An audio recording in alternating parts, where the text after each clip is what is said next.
Look, joining me now is a hairdresser who many look to as a source of inspiration when it comes to looking after below-the-shoulder locks, such as mine. The long hair expert himself, Patrick Cameron. Very good morning to you. So, give us your top tips then, because I'm going to have to do it on site. Good morning, Isabel. Good morning, Isabel. Good morning, Stephen. Hey, listen, guys, you know, we're all in lockdown. It's crazy, crazy times. And yes, on the internet, we are seeing so many people, even taking kitchen knives to their hair. Well, I would just like to tell everybody just to chill out, you know. I mean, come on, hashtag wait for the hairdresser, you know, or hashtag long hair is the new short hair. You know, Isabel, we've just got to be so careful how we approach this, because there is a lot of fun involved with it. There is a lot of sort of, you know, everybody taking the mickey out of each other. But at the end of the day, let's not forget the well-being of your hair is connected so closely to the well-being of your mental health and your well-being of you as a person.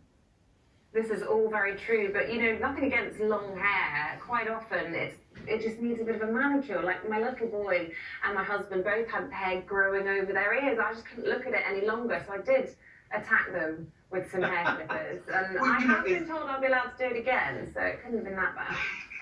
You know, Isabel, I think there's been a real growing trend of seeing people just shaving their hair off, using their clippers and taking their hair off. And I think also, too, this is a bit of a statement for where we are at the moment. And I think it's people's way of also showing that they're part of this whole thing and this is their moment in time. But I do think, really, you know, apart from tidying up the edges, tidying up the fringe, trimming at the fringe, you know, cutting away, and I'll give you a tip on that in a second, really, it's about, you know, just enjoy the process. Just enjoy the hair getting a little bit longer, put a bit more product in it, style it out a little bit more, you know. I think to go and just cut your hair with kitchen scissors willy-nilly, not so sure about those results. Especially if you have to appear on the television, which of course is Stephen's big fear. He doesn't want to touch his beloved hair. I was trying to give him a Stephen, tip. you shouldn't.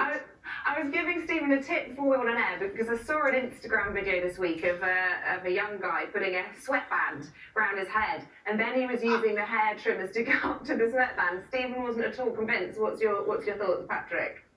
You know what? Again, I love the levity. I love the funniness of all of this, and I think as a nation we're laughing at all these wonderful people that are getting out there and cutting their hair. But I think the other side of the coin that you're not seeing, Isabel, is a lot of these people that are taking the chances and are doing their hair the way they're doing it are also going off camera afterwards and just clipping their hair right off. So I think they're having a lot of fun before they actually clipper their hair off completely. I bought an actual proper kit on the internet which had sort of blunting scissors. Now, is that what you would recommend that I use rather than normal hair cutting scissors to trim my hair? Isabel, I stress to you, walk away from the scissors. Okay. Walk away from the scissors. Okay. Hashtag wait for your hairdresser. Now listen, if you want to trim your fringe, let me just tell the viewers here, the best way to trim your fringe, and all hairdressers will tell clients this, because sometimes clients go off on holiday. Always point your scissors straight up and pick into the fringe like this. Never go across. When you go across, what happens is all of a sudden the hair jumps and you've got this crooked fringe, or indeed it may shrink considerably. All hairdressers will tell clients how to pick away at the fringe just a tiny little bit while they're on holiday, while they're away, particularly if they're going away for a long period of time. So by doing it this way, you're never going to have a shock result.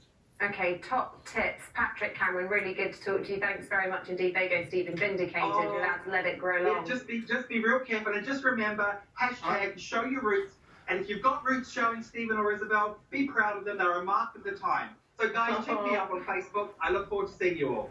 Thank you, Patrick. I got rid of my roots earlier on.